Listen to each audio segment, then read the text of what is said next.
in all these signature issues for this Congress, the health care bill, the cap and trade, the card check, and the stimulus, issues that Mr. Murphy took direction from Speaker Pelosi, we need to add 1/5 piece to this. And this is one that goes beyond any kind of direction from Speaker Pelosi.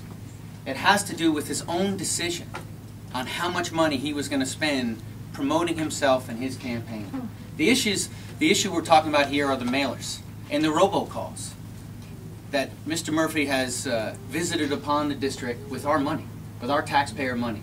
Now, there's nothing illegal about that. Mr. Murphy can do this. I mean, but the issue is judgment. For somebody who says he's a fiscal conservative, you look at the Channel 6 special. Channel 6 did a special back in early May when Mr. Murphy was about halfway through going through this program of mailers and robocalls. And Channel 6 found that Mr. Murphy was 3rd out of 29 on spending on these items that promote himself and his campaign. Now, in comparison, look at Maurice Hinchey, who also represents a district here in New York. He didn't spend a single dime on mailers and robocalls, but yet Mr. Murphy, according to the Channel 6 special, spent nearly a $250,000. I call on Mr. Murphy today in the interest of transparency and openness, which he has consistently professed. How much did you spend of our money? Knowing that the Channel 6 special was about halfway through that effort, how much did you spend of our money to promote yourself and your campaign? Our voters have a right to know. And so they do.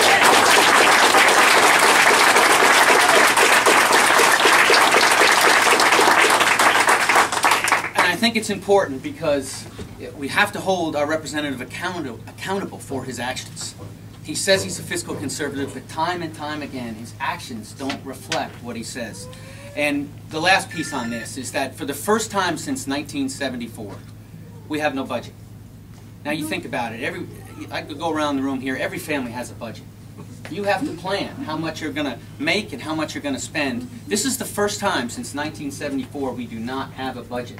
And in the words of Congressman Spratt from South Carolina, a Democrat, he said, if you have no budget, you can't govern. And that's the point here, is that we have no leadership at a time that we desperately need leadership. We have no budget and we have no leadership. And without a budget, we have no plan to create jobs and no plan to balance the budget. And that's got to change. Our campaign.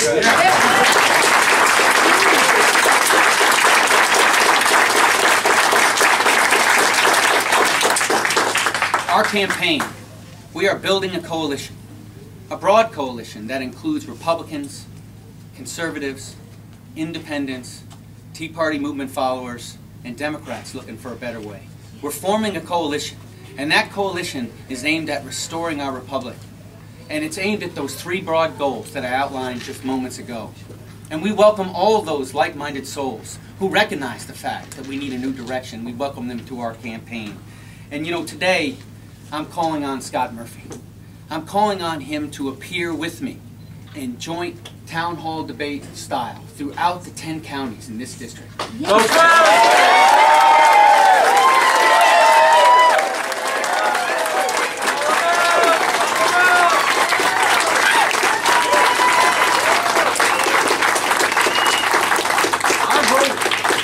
Our voters have the right to hear directly from us what our plans are to restore this republic. And so in the month of August, while the Congress is recessed, Scott Murphy should join me in town hall meetings across these 10 counties so that we can go directly to the voters and explain our plans.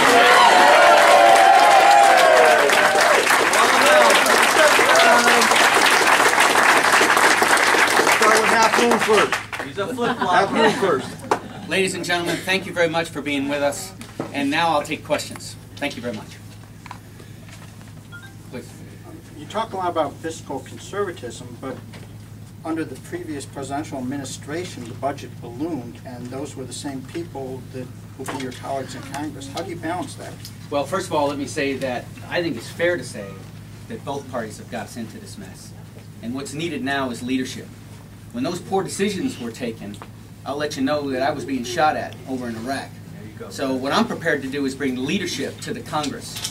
Leadership that both parties need at this moment and what the American people clearly need. What we need to do is remove the impediments to growth. And we need to balance our federal budget by reducing spending and cutting the size of government.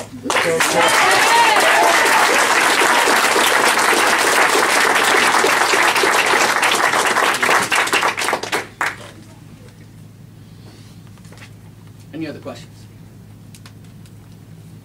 Please. Could you elaborate a little bit on how you plan to reform healthcare and what role that'll play in helping get the economy back? Yeah, well, thank you very much. First of all, I would tell you that we absolutely need healthcare reform. There isn't any doubt. When you go around and you talk to small business owners, they give you the top 3 impediments to growth. And I mentioned them. It's taxation, it's regulation, and it's healthcare costs. Every year, healthcare costs going up at triple and in some cases quadruple the rate of inflation. And so what we aim to do is repeal and replace that bill, one that's based on fundamental principles of competition. We need more competition as it relates to insurance companies. We're talking about gaining access to the nearly 3 dozen insurance companies across state lines. We're talking about fostering more competition among healthcare professionals, providers. We need more hospitals, more doctors. We need to inspire more of our youth to become doctors. That's part and parcel to the situation we're in. Competition being the first aspect of our plan. The second is transparency. We need to have more understanding of how much we're paying for health care. Too often, the American people only find out after they go to the doctor in the form of the correspondence that comes from an insurance company that tells them how much their copay is and how much the insurance company is paying. What we need is more understanding before we go to the doctor in cases when we have advance notice of how much a particular procedure is going to cost. So what we're talking about is access to the internet and understanding the price ranges from the various providers throughout the region. And then what we also need is tort reform. We've got to have more stability in our system. In states that have done